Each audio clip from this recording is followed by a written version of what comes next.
the condition of the home, and when you had left the property. I know that there was some eviction notice that he said that was served, so I just would like to verify the facts with you. Please give me a call when you get a chance. My direct line is area code 805-379-5023. Once again, that's 805-379-5023. And my name's Andy, calling from State Farm Insurance. Thank you. All right. We need to find a place to...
Hi, Mr. Miller. It's Andy calling from State Farm Insurance, returning your call.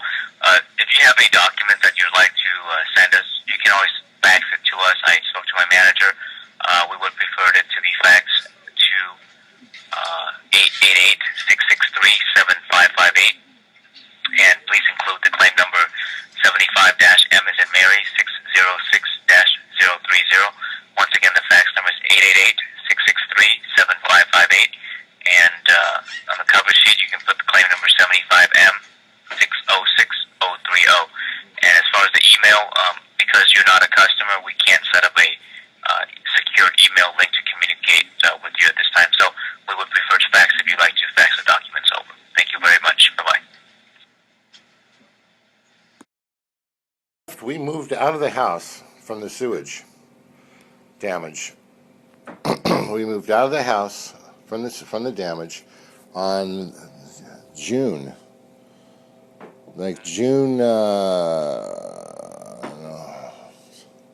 17th, 18th, something like that, and what have you.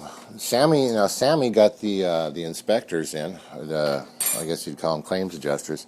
Sammy got the inspectors in on false pretenses from the police.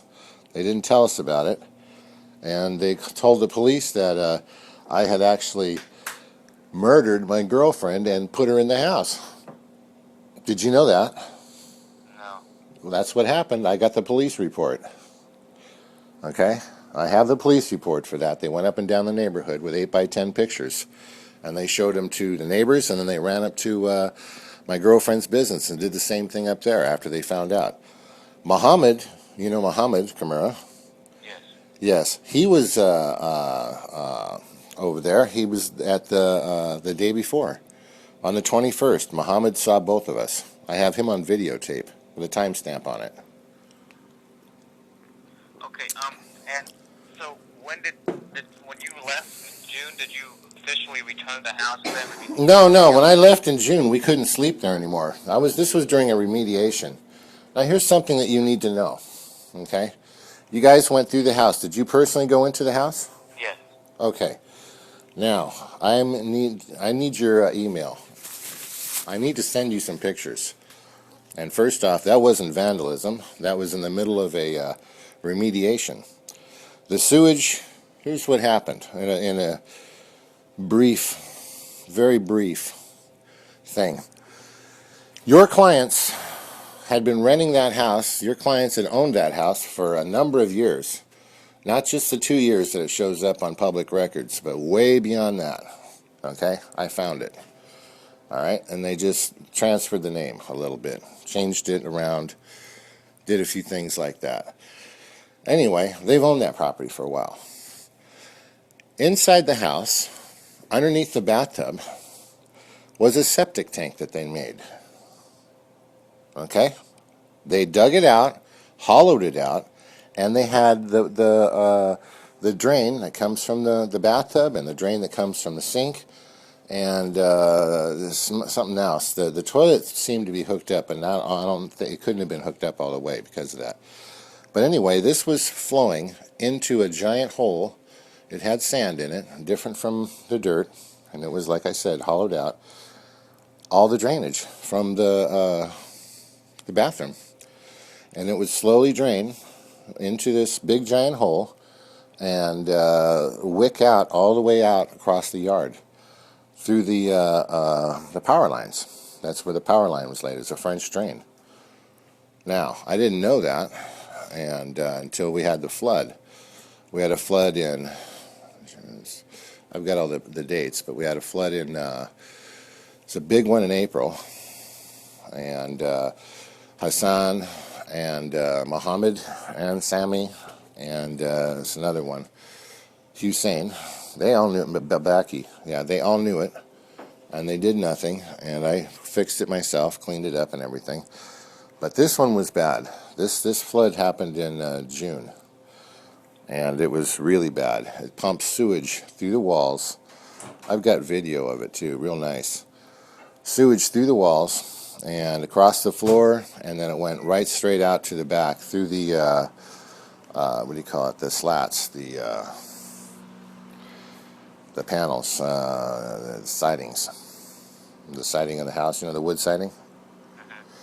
Yeah, and so underneath the bathtub, all that where it was normally sealed was nothing but black water sewage. And that came out and leaked out, and it was just everywhere. We came home to it, and I left the washing machine on, and I think I drained the bathtub. I take a bath every morning, and the washing machine was on, and we just left for a little bit. I've done that before, and no problems. Came back, and the whole house is full of sewage. Your guys did nothing. Nothing. Zero. They refused. I sent them letters. I sent them pictures. I've got full documentation on everything that was done to get them out to help. They didn't do anything. Did you have insurance? Sorry? Did you have renter's insurance? Now, renter's insurance is a moot issue. You know why? There's no certificate of occupancy on that house. Never has been. No certificate of occupancy on there. How did you pay them for rent? I paid them every month. In cash and check? Checks. So do you have documentation? Absolutely. I have everything.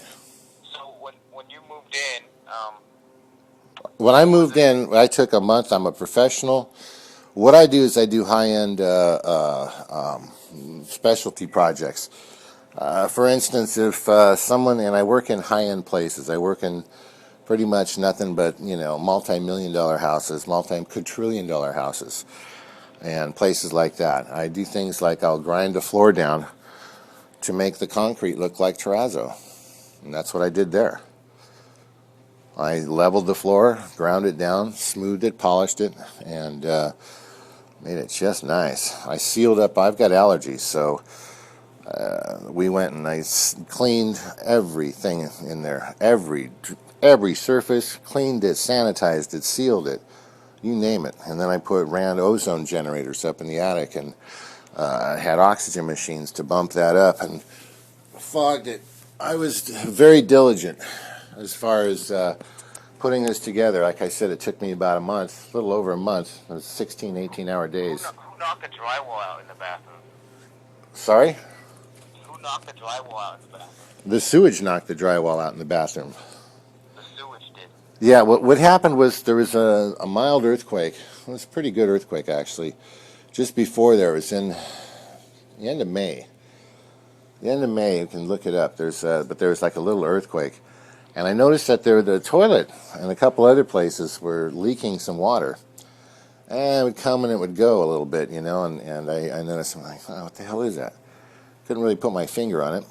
And But when the sewage came, when the big spill came, there was several of them, and there was like 4 or 5 different floods that happened there because the toilet backed up, and I had to hire a guy to fix all that and the whole 9 yards. But when that came out, every pipe in the house, every pipe in there, was leaking inside the walls, and I sealed the walls up really good, and I used really good stuff to do it, and professional grade materials, and I went up and I sealed everything. So the walls, when this water started coming out underneath the tub, it was a septic tank. They made it on purpose, and they knew about it.